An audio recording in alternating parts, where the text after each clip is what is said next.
Today we're talking to Matty Kosylo. Last action for the Robins on Saturday was a scoreless draw down in Surrey against Dorking Wanderers. Matty, a decent point, not a great game. No, it was. I said it on Radio Alty yesterday. It was a really scrappy game. We expected a battle because of the position that Dorking are in. So we knew they was going to make it tough and make it scrappy. And to be fair, when you tie that in with the surface that we had to play on, I know it's the same for both teams, but one's going to be more used to it than the other, and it helped. It turned into a battle really because it was quite sticky and whatnot. But no, I thought at the end of the day we ended up grinding a result out and kept a clean sheet and got a point on the road. So they're the positives. I think it was fairly clear that Mark White was going to send his team at us right from the start, and they certainly had a good go. And probably the reason they didn't win the game was that they lacked a bit of quality in the final third, because they had a lot of pressure, a lot of balls into our box, but we dealt with them fairly comfortably. Yeah, I think it was really similar to the game that we won at home. Obviously, we ended up going down to 10 men for a much longer period there, but I don't really remember them creating a clear-cut opportunity at our place. It was more just balls into the box and pressure on us that way. And I think that's been one of our big improvements, should I say, from last season. We're able to deal with that now, and I think it's shown this season, probably on a consistent basis, where when we have been under the pump, we've managed to not concede a goal, or if we do concede one, and not let any more in. So I thought we dealt with that really well on Saturday. And we created the best two opportunities of the game through our central defenders, oddly enough, Lewis Baines and Jake Cooper. Fantastic save by Harrison Mayle to deny Jake Cooper, and Lewis Baines was ever so close. Yeah, obviously Baines' first touch was unbelievable to get himself the space, and I told him he probably had more time than what you think. Even though naturally you want to hit it straight away, the defender was still going the other way. His touch was that good. So yeah, listen, the keeper's done his job. I think Baines, it was straight at him, but Coops, he's probably 6 yards out and he's had to react high into the top corner. So fair play to their keeper, but yeah, they've shown that they're capable of that this season, Bainesy and Coops. So I weren't surprised when they did it. Oddly enough, Dorking, lots of their threats come from long throws, but we dealt with Josh Taylor's throws all afternoon really well. And towards the end of the game, Justin Donowa's come on, and he's pumped in 3 or 4 really good long penetrating throws. Yeah, and I think going back to talking about the squad this year, I think that's what we've got. We've got a really diverse squad in terms of skill set. There's players that offer things that some of us can't, you know. I keep saying we miss Justin Amaluzu at times, like when he's not fit, because he brings something totally different to the other front lads. So yeah, listen, we've got a really mixed skill set this season, and I think that's what's helped us a lot in the different types of games. And like you say, it's a battle against Dorking, away at Dorking, so why not mix it up sometimes? The surface there, artificial surfaces, are not our favourite, but that one, the bounce seems particularly high. There's a lot of rubber crumb flying around. It's very difficult for us to get our natural game, or the game we want to play, going on that type of surface.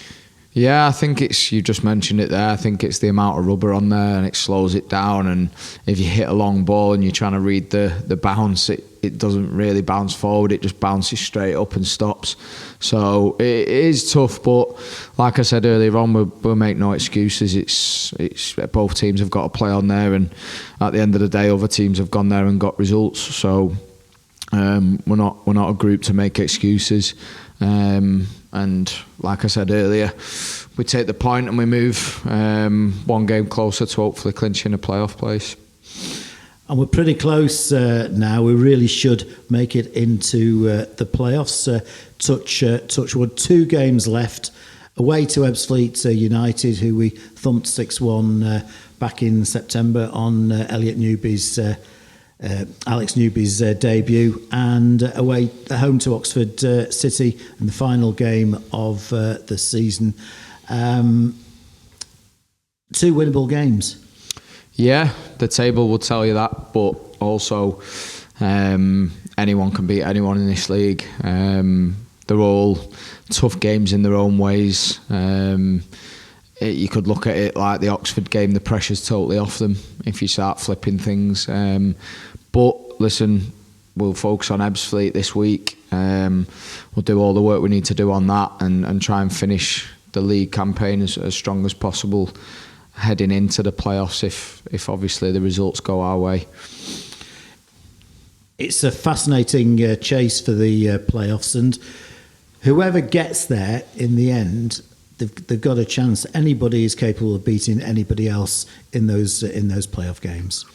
Yeah, I think I spoke about the sort of head to head of us in the top 6, and it's quite 50-50 really. We beat and got beat off Chesterfield, so we did the same with Barnet. We shared the 6 points throughout the season equally. Same with Gateshead. And I think the only team we did the double over, I might be wrong, is Solihull in there. So, it'll be nip and tuck. And listen, I've played in a few playoff games myself, and they're never really enjoyable. It's always a really tight affair, and it'll be whoever wants it more on the day, because anything can happen. It can be a lottery. Looking at the other end of the table, it's just as interesting. There's still maybe 9 or 10 teams who could get dragged into a relegation battle. Yeah, it's gone right to the wire on both ends, and I think that speaks volumes of the league. Like, there's not been anyone that streaks above anyone. Obviously Chesterfield won the league, and deservedly so, but even when we got to look at them when we played them, I thought we played really well away at their place and probably deserved something other than a loss, to be honest. And obviously since they've won the league, you've seen that anyone can beat anyone. But down at the bottom, you've got, I think, how many teams did you say? There's, I don't know, 8, 9, 10. Yeah. But the team's on 52, 53 points who are still not safe yet. Yeah, so and that's how competitive the league is. We've played teams recently. Kidderminster was a tough game. We had to go there and get something. Fylde was down there for long periods, and I think Fylde are one of the better teams we've played this season. So, no, listen, it's a strong league, a tough league, and it'll be really competitive until the last game, I think. Saturday was a big personal landmark for you. 100 appearances for Altrincham. You're in your 4th season, but those 100 appearances have come in inside 3 seasons. So that's got to be pleasing to make 100 appearances in less than 3 seasons. Yeah, obviously last season was a real disappointment, but there's a lot of reflecting, a lot of getting strong and making sure I was going to come back right and back up what I'd said to myself and said to everyone else, really. So no, it's an achievement that I'm proud of, that I've got done this year. Wasn't always guaranteed how many games I'd play this season based on the injury I'd just had, so to come back fit was really pleasing. Obviously I had the little niggly injury of my hip, which a few other lads have experienced this season as well, unfortunately, but no, listen, I'm back now and I'm fit and I feel good, to be honest, so I'm looking forward to getting many more. And in those 100 appearances, what are your own personal highlights in terms of goals or any particular game that you remember? To be honest, the one that probably released the most pressure and relief was Barnet away, the first one, because I think I'd had a tough period at Fylde the season before. And as a forward player, you want to score goals, and I'd not scored up until that point, and it was probably getting on top of me. So that was a nice relief. But probably the double against Weymouth. I like scoring nice goals if and when I can, and that was probably my best one in an Alty shirt, to be fair. So, yeah. Yeah, the Barnet game, we were 1-0 down early on after a mistake by Joel Senior, one of the very few that he made in an Altrincham shirt. But we were really bombing on we created quite a few chances before you eventually got us level. It turned into a great day, though, with the late winner from Josh Hancock. Yeah, I remember, I think it was Andy White might have crossed it, yeah. Yeah, really good game. I remember Joel's, he reacted so well that game after that mistake, because he was still a young lad as well, and I've seen a lot of young lads go under after making a mistake, but he played really well that day and helped us end up getting the 3 points as well, yeah. And 4 goals against Weymouth in 2 games that season. The pick of them was certainly the one at the J. Davidson Stadium on a cold Tuesday night around about March time, and from a really tight angle, you've put it where no goalkeeper's going to get it. Yeah, it probably looked like it was going nowhere, to be fair, the move, because I think Koki slid me down the line and it was right on the touch line.